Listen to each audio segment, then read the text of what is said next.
ആദത്തിന്റെ വംശപരമ്പരയിൽപ്പെട്ട തുന്നൽക്കാരൻ ആലിയുടെ മകൻ, തുന്നൽക്കാരൻ മുസ്തഫായുടെ മകൻ അലാവുദ്ദീൻ, ഈ അത്ഭുത വിളക്ക് നിനക്ക് അവകാശപ്പെട്ടതാണ്.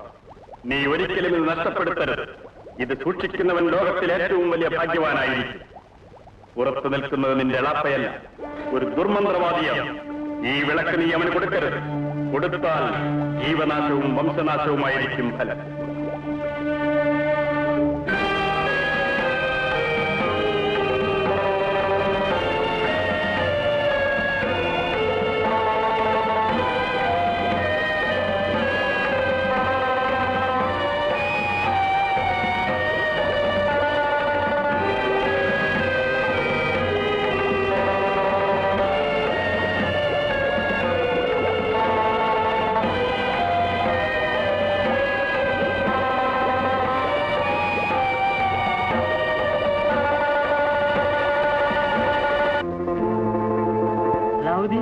വിളക്ക് കിട്ടിയോ? എന്നെ മേളി കയറ്റി വിടും. ഇളാപ്പിക്കില്ല. ഇല്ല, ഞാൻ വിളക്ക് തരില്ല. എനിക്കറിയാം നിങ്ങൾ എന്റെ ഇളയാപ്പയല്ല, മന്ത്രവാദിയാണ്, ദുർമന്ത്രവാദി. അതാവുദ്ദീൻ, നീ ഗുഹയിൽ കിടന്ന് മരിക്കുന്നോ അതോ വിളക്കെനിക്ക് തരുന്നോ?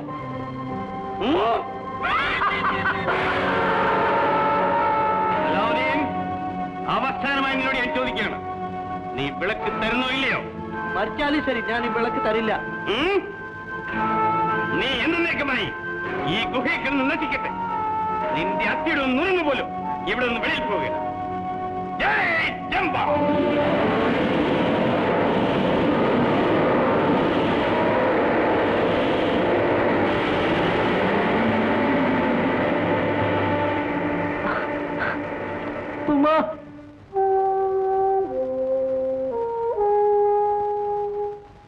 എന്താ മോളെ?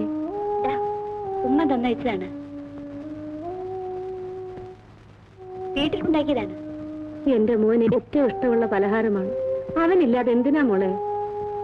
ഉമ്മ കഴിച്ചോളൂ. കഴിക്കാം മോളെ. എന്റെ മോനിപ്പോ എന്ത് ചെയ്യാനാവോ?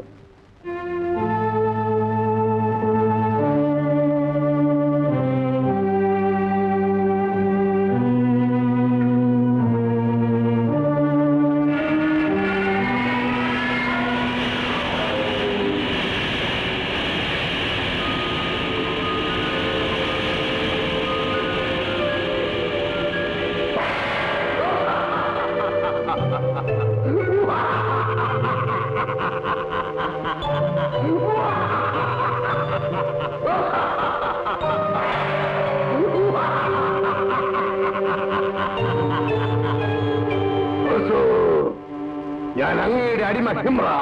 എന്റെ അടിമയാ? അതെ, ഈ മോതിരം ധരിക്കുന്നവന്റെ ആജ്ഞകൾ അനുസരിക്കുന്നവനായിരിക്കും ഞാൻ.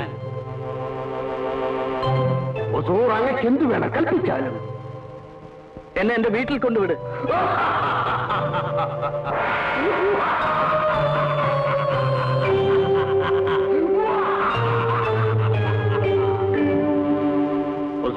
എന്റെ കയ്യിലേക്ക് കയറിക്കൊള്ളൂ.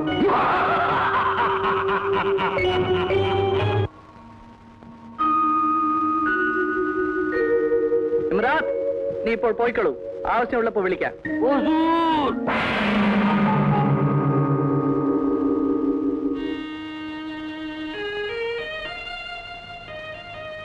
ഉമ്മ, എടാ, നീ ഇങ്ങ് തിരിച്ചു വന്നോ? നന്നായി. എന്റെ മോൻ എളാപ്പാന്റെ കൂടെ പോയി കച്ചവടവും പഠിച്ച് കട തുറക്കാൻ വേണ്ടി വന്നതാണല്ലേ? അയ്യോ ഉമ്മ, അത് ഇളയാപ്പ അല്ലായിരുന്നു. എളാപ്പാല്ലാതെ പിന്നെ ആരാടാ? എടാ, നീ എനിക്കും നിനക്കും ഉതകത്തില്ല. എങ്ങോട്ടെങ്കിലും എക്കേടും കെട്ടുപോ. അല്ലാണ് ഉമ്മ, ഞാൻ പറയുന്നത് കേൾക്കൂ. അത് ഇളയാപ്പ ഇല്ലായിരുന്നു, മന്ത്രവാദി വേഷം മാറി വന്നാണ്. മന്ത്രവാദിയോ? അതെ, അയാൾ ഇന്ന് കൊല്ലാൻ കൊണ്ടുപോയതാണ്. ആ മന്ത്രവാദി എന്നോട് വലിയ ഗുഹയ്ക്കകത്ത് പിടിച്ച് തള്ളി. അവിടെ ജിന്നും ചെറുത്താനും പിശാശും പ്രേതവും ഒക്കെ ഉണ്ടായിരുന്നു. ഞാനായതുകൊണ്ട് രക്ഷപ്പെട്ടു. എന്റെ മോനെ നിന്നെ പടച്ചോൻ രക്ഷിച്ചു. ഈ വിളക്കെടുക്കാന്നാണ് അയാൾ ഈ സൂത്രമൊക്കെ കാണിച്ച് എന്നെ ഇവിടെ നിന്ന് കൊണ്ടുപോയത്. ഇത് ഏതോ അത്ഭുത ശക്തിയുള്ള വിളക്കാണെന്നാ തോന്നുന്നത്. ഈ വിളക്ക് അയാൾക്ക് കൊടുക്കില്ല എന്ന് പറഞ്ഞപ്പോ അയാൾക്ക് ദേഷ്യം വന്നു. എന്നെ ആ ഗുഹയ്ക്കകത്ത് പിടിച്ച് അടച്ചു. പിന്നെ ഒരു ഭൂതമാണ് എന്നെ അവിടെ നിന്ന് രക്ഷപ്പെടുത്തി ഇവിടെ കൊണ്ടുവന്നാക്കിയത്. എന്റെ മോനെ, നമുക്ക് ഈ ഭൂതവും പ്രേതവും ഒന്നും വേണ്ട. മോൻ ഈ വിളക്ക് എവിടെങ്കിലും കൊണ്ടുവന്ന് കള. എന്റെ മോന് വിശക്കുന്നുണ്ടാവും. ഉമ്മ എന്തെങ്കിലും ഉണ്ടാക്കി തരട്ടെ?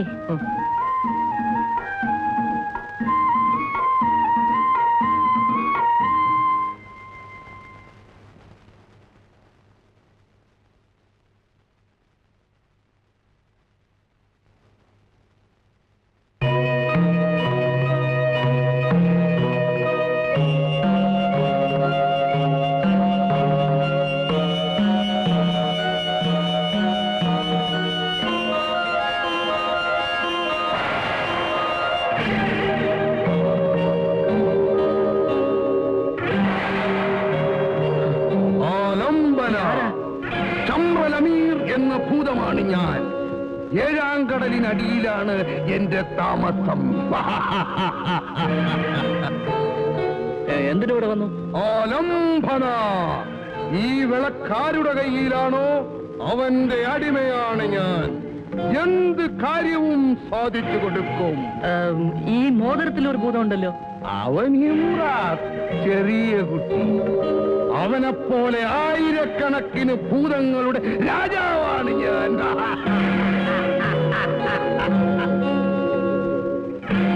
ഈ വിളക്ക് തേച്ചാൽ ഞാൻ പ്രത്യക്ഷപ്പെടും. പോകാൻ പറഞ്ഞാൽ പോകും. നിങ്ങളുടെ എല്ലാ ആഗ്രഹങ്ങളും ഞാൻ സാധിച്ചു തരും. എന്താണ് വേണ്ടത്? എനിക്ക് റൊട്ടിയും കോഴിയും വേണം. ഓ,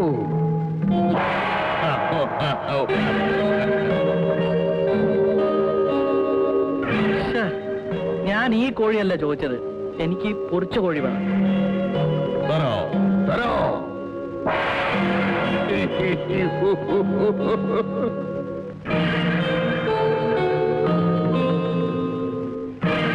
കൊള്ളാം, നന്നായിട്ട്. ഇനി അമീർ പോയിക്കോളൂ, ആവശ്യമുള്ളപ്പോ വിളിക്കാം.